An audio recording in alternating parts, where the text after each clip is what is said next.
Sorry if I look crazy right now, guys, but I just left from my somewhat of a daily walk, right? I try to do it as often as I can, but I have been listening to this podcast over the last couple of days, and I ran across a woman that I do think she is so unique.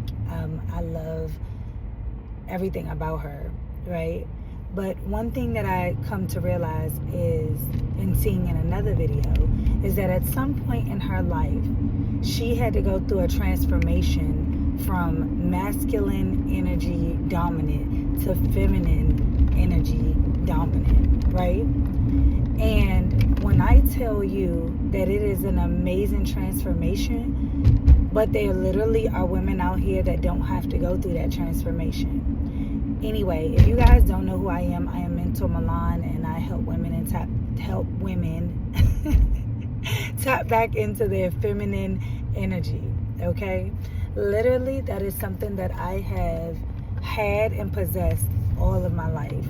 I have never been wanting to be a masculine woman. Even though men have been somewhat intimidated of me or by me, and they will refer to me as masculine or wanting to be dominant, but that's because I hone in on my traits of being a problem solver, not wanting to step on the toes of a man, though. Baby, if you got it, you got it. Take control, lead, do the things.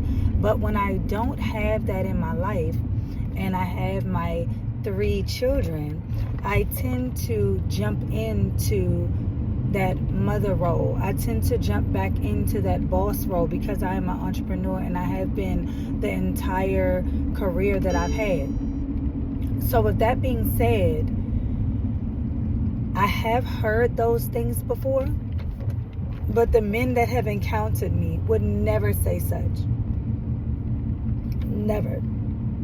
And the reason why I could stand on that is because I know exactly what I bring to the table. And if me being super feminine around you bothers you, then I'm sorry. Maybe you need to go look for the opposite sex. I ain't even gonna lie.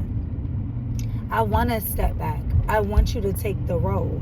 And I have run across men in my life, actually the one I have right now. He loves being in control of the situation, and I love letting my hair and guard down to allow that to happen. Why would I not? Why would I not want to feel safe and embraced by such a masculine being? Why would I not? Now, if he needs help with something and he does need me to step up, I'm there behind him wholeheartedly.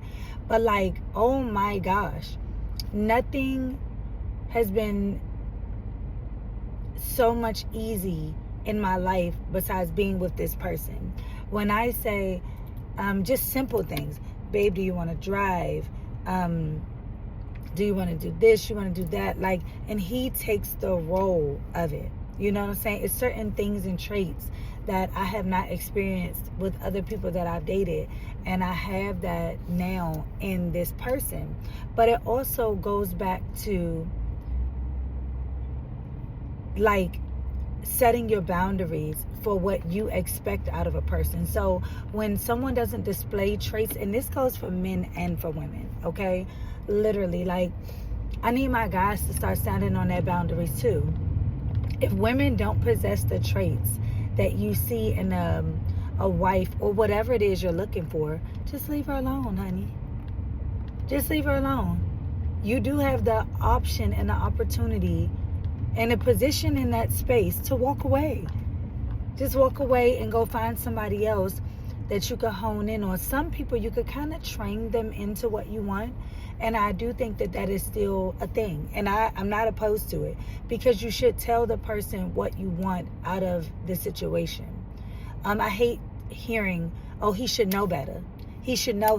It is certain things that they should know, but they don't know you well enough to know what you want. And so when I first met the person I date right now, one thing that he told me was, he asked me a question one day, if we have a disagreement, how do you handle that?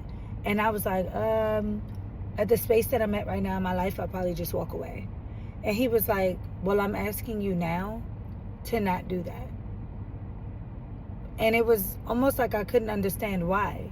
But he was like, no, I'm literally asking you to not do that to me. I want you to tell me what I did wrong, and we could discuss it so that I could fix it. Because I don't know you in the beginning well enough to know what you like and don't like, so I don't want you walking away from me. But there's certain things that people know for sure that are boundary breakers.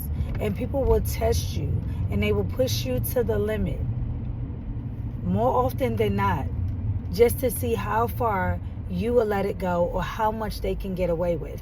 And if someone plays with you like that, that is a test of your boundaries and your self-respect. And as a woman that knows her feminine space and has worked on it so much over the years, I advise you to then in turn walk away from that person. Male, female, friend, family, foe, whoever it is. Go. Run far, far away, honey. I sound like the Shrek movie. Run far, far away. Because nobody has time for that type of disrespect. And if a man is serious about you respecting him, he will display that in return. Because he knows how much he wants his woman to respect him. So he knows then that that will look so bad if he's asking for your respect, but he does not respect you. Okay? I just want y'all to let that sink in. I don't know if you gotta watch this video again, but let that last part sink in. And I'm gonna see you guys on the next one. Bye. If you like it, tap that like. If you want more videos like this, make sure you hit subscribe. And I will see you on the next one.